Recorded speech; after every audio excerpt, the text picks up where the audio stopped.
નમસ્કાર. પીએમ કિસાન સન્માન નિધિ યોજના પર આજના આ વિશ્લેષણમાં સૌનું સ્વાગત છે. આજે આપણે એના લેટેસ્ટ અપડેટ્સ એટલે કે આવનારા હપ્તા વિશે વાત કરવાના છીએ. સારું, તો સીધા જ એ સવાલ પર આવીએ જે દેશના લાખો લાભાર્થીઓના મનમાં અત્યારે ચાલી રહ્યો છે. 21મો હપ્તો તો આવી ગયો, પણ હવે 22મા હપ્તાની રાહ જોવાઈ રહી છે. તો એ ક્યારે આવશે? હવે આગળ શું થવાનું છે એ સમજવા માટે પહેલાં એ જોવું પડશે કે હમણાં જે છેલ્લું પેમેન્ટ આવ્યું એમાં શું થયું હતું. તો છેલ્લો પેમેન્ટ સાયકલ પૂરો થયો હતો 19 નવેમ્બર 2025ના રોજ. આ તારીખે 21મો હપ્તો રિલીઝ કરવામાં આવ્યો હતો અને આ જ તારીખ પરથી આપણે આગળનો અંદાજ લગાવી શકીએ છીએ. અને કેટલા ખેડૂતોને આનો લાભ મળ્યો? તો આંકડો છે 9 કરોડ. આ એક બહુ જ મોટો આંકડો છે જે બતાવે છે કે આ યોજના કેટલા લોકો સુધી પહોંચી છે. અને આ 9 કરોડ ખેડૂતોના ખાતામાં જે કુલ રકમ પહોંચી એ હતી 18,000 કરોડ રૂપિયા. આ બધા પૈસા ડાયરેક્ટ બેનિફિટ ટ્રાન્સફર એટલે કે સીધા એમના બેંક ખાતામાં જ જમા થયા હતા. ચાલો હવે આગળ વધીએ અને સમજીએ કે આટલી મોટી કલ્યાણકારી યોજના મૂળભૂત રીતે કામ કેવી રીતે કરે છે. તો આ યોજનાનો મુખ્ય હેતુ શું છે? એકદમ સરળ શબ્દોમાં કહીએ તો આ યોજના ખેડૂતોને આર્થિક રીતે એક મજબૂત પાયો આપવા માટે બનાવવામાં આવી છે.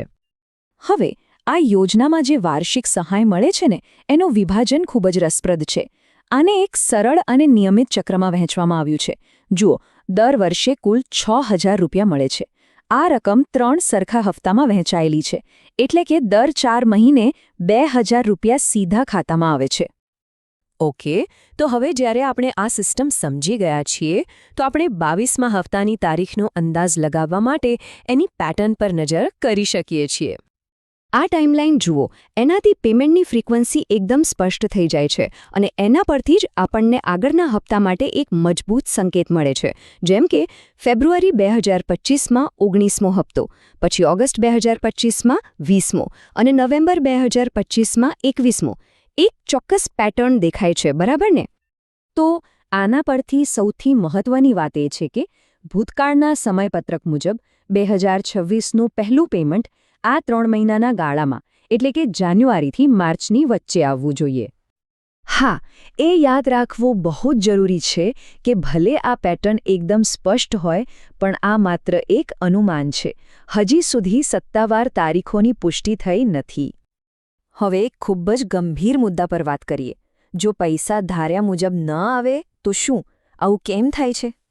ઘણા લાભાર્થીઓએ છેલ્લા પેમેન્ટ વખતે સમસ્યાઓનો સામનો કર્યો હોવાનું જણાવ્યું છે અને આ પાછળ કેટલાક સામાન્ય કારણો હોઈ શકે છે.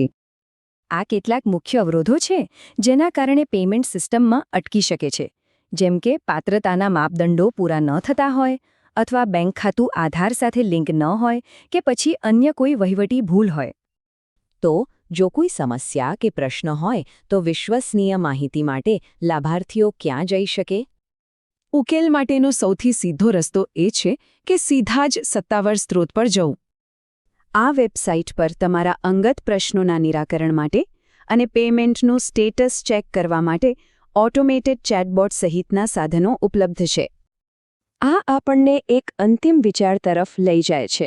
પૈસા ઉપરાંત આટલા મોટા પ્રયાસની સફળતા માટે સ્પષ્ટ અને સચોટ માહિતીનો પ્રવાહ કેટલો મહત્વપૂર્ણ છે.